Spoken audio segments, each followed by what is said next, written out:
My name is Liddell Beeman, and my purpose to do something is to do just that, to bring creative, innovative bliss to individuals that feel like we don't have anything. What's used to actually poison society and doing something with it. And we Incredible Pizza, we did the awards, we was freestyling the certificates while they came up. I think if I stay in school and keep my grades up and don't drop out and just don't do drugs and like get pregnant at a young age, then I think that's what I can do to help the world. Joining us this morning, Liddell Beeman, the founder of Hth Hood. How many years? Oh my goodness, it's been 12 years. We just had our 12-year anniversary. That's hard to believe. Wow, that many years. Unbelievable. And we have Shabadoo and Timac. Good to have you guys. How are you? Great. Welcome, gentlemen. Welcome to Glad to Memphis. have you here. Good morning. So, Liddell, how did you bring these big stars into Memphis for this event? This is divine providence because really, one of my friends, Marthias Wade, who's one of our comic book animators. Yeah. We've been on the show a number of times. And we had just finished. We had Robert Townsend last year as a part of it, and I was asking. I said, "What is Ozone doing from breaking?" And then he said, "Well, he's doing a lot of Comic Cons." He said, "I see him doing a lot of stuff," and he sent me his information. And when he sent me his Instagram information, I reached out, and I thought I was talking to an agent, but it was actually him. Wow. And he was like, "Well, give me a call." And so from then, it's like I was like, "Wait a minute, this is Ozone I'm talking to."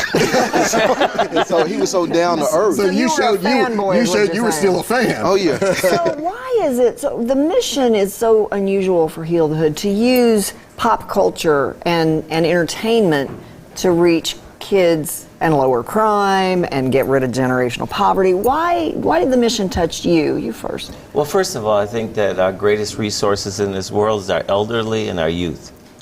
And so, as I told him, I've amassed a tremendous amount of cultural capital, and I'm ready to invest it in the youth of Memphis. Though you are not elderly by any means. Well? No.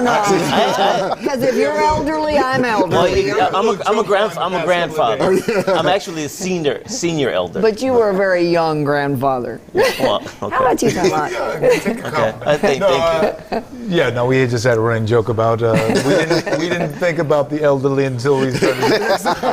We know the feeling. Now it's both. Yeah. Anyway. Yeah. No. It's just my upbringing. I'm Black and Italian, and my upbringing by my parents was one which made me more connected to people in a way where I really cared about all that. You know. Yeah. But to also bring what you're doing to Memphis, why was this special for both of you as well? Well, first of all, Liddell was wonderful in getting us out here, and the whole. Everybody that introduced us to Miriam, some of the other people, Bettina, we saw that these were professionals, that people that really were authentic in what they were trying to achieve. Yeah. And I mean, I've heard a lot of things about the crime that's going on and the gangs, and we think we have a unique way to reach out to them, even though they're very young and they didn't come up with our films. Yeah. Oh, yeah. I think that we have a unique story in our own right that we can get a message to young people through arts and through culture. Was that a message, especially just a few years ago when you were a little bit younger yourself? Was that message reached to you? Did it come to you as well, or did somebody help bring it your way? Yeah. Well, when I was a little kid, I watched movies like all the time, and I was big fans of everybody from Sidney Poitier to Paul Newman to Robert Redford. Yeah. Then the superheroes for me were Muhammad Ali and Bruce Lee. Yeah. And I was growing up in a very tough environment, and I was bullied a lot outside and also at home. So I felt like I always had a cloud over my head as a kid, and the martial arts was the thing that really opened me up, and I got to express myself in a healthy way in martial arts competition, and I took to fighting, and it kind of had me get through a lot of tough times, and I think the arts does that for a lot of people. Without the arts, there is a lack of a way to express inner pain. The turmoil. Inner pain. When kids see people on the big screen, does it give them a sense of hope that there's something else out there for them, maybe? Well, yeah, my visit here is a result of many conversations I had with Liddell. And during those conversations, I think that young people need an example. Absolutely. And I felt that my life exemplifies that example by way of coming from the ghetto, inner city Chicago, growing up in the project homes and such, that I could, by way of example, show that there is a hope out there, and that if you can do it, they can, and that they're not alone, and that someone really and truly understands them because they walk the walk. Exactly. I said last night, and I'll say it here, I'm not an extraordinary person. I'm an ordinary man living an extraordinary life. Yeah. That's because I've had the opportunity to given to me, and I've made the best of it. Yeah. So I want to encourage kids out there to follow their dreams, but not only follow their dreams, build them. Yeah, there's a bigger world out there and bigger dreams, and there's a lot of love out there for people. They just have to know that exists. Yeah. Excellent way to put it. Thank you. Sharing. All right. Saturday Thank morning, you, 11 Meredith. o'clock. Thank you. All right. And I love Memphis. We like that shout out. We like that Best shout out. barbecue and music ever.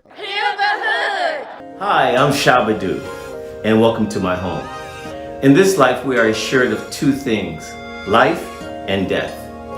Now, we've done enough dying lately, wouldn't you say? And now it's time to live. While the cries of our planet are being heard from pandemics to senseless acts of violence and racism, we are obligated to do something. Now, I've decided to lend my celebrity, if you will, to Heal the Hood Foundation of Memphis to help build a brand new Hero Empowerment Center. The Hero Empowerment Center is an arts complex like no other. It's one that will bring to an underserved urban community an urban garden, a 4D movie theater, a soundstage, a super gym, an upscale restaurant, retail and job development programs, and much, much more. Oh, and before I forget to tell you, it is a place that is designed around a brand new urban superhero and his team. This is the center where everyone who enters becomes a hero. Now visit www.hecmemphis.org and make your pledge today. It's time to build, own, and live the dream. It starts with us, and there's no stopping. Imagine the skies being lit up by this huge red W that reminds you of Batman's bat signal, calling him in to save the city. That symbol, the one in the sky, is a hope for Memphis, from his very own hero, Wake. The signal draws you into an area of town that has been destroyed and deconstructed by a tornado from 2008. Upon the arrival into this forgotten area of Memphis are 87,000 people in the surrounding area that are excited to see what is inside. Standing in the location of the once old-time pottery, inside of this building is something that is amazing. It's jaw-dropping. It's the Hero Empowerment Center. As you walk past the courtyard where the huge statue of the new superhero stands, you hear music and you begin to see sights never seen before in Memphis. You look up and see the urban miracle garden on top of the roof. And then, to your left and right sides, you see buildings that are simply spectacular. You don't know if you're still in Memphis because you've walked into the front entrance of transformation. Now you're a kid again, and your eyes begin to experience what you've never seen before in this city. The Museum of Heroes, the Heroes Gift Shop, the Museum of Hip Hop, Oracle's Restaurant, Mall Productions, the Comic Book Studios, 2 Unique Closet Boutique, BUB Uncommon Apparel, Tri-Matrix Recording Studio, the Legends Theater, the Genesis Theater, the Coffee Shop, a martial arts facility, a dance facility, the Arcades of Champions, the Forum Gathering Hall, the Reformation Intelligence Alliance Conference Room, the Phases Mentoring Youth Mentoring Room, the Urban Miracle Garden. As we fly past and into the courtyards, we enter into the possibilities of transformation forever. As we look up to our hero, as we look into our heroes. Now, there are no more villains, because life has now been transformed, and the entire Hickory Hill area has now become the beacon of change and hope for the world. Look around you. This is the future. This is the Hero Empowerment Center. Let's heal the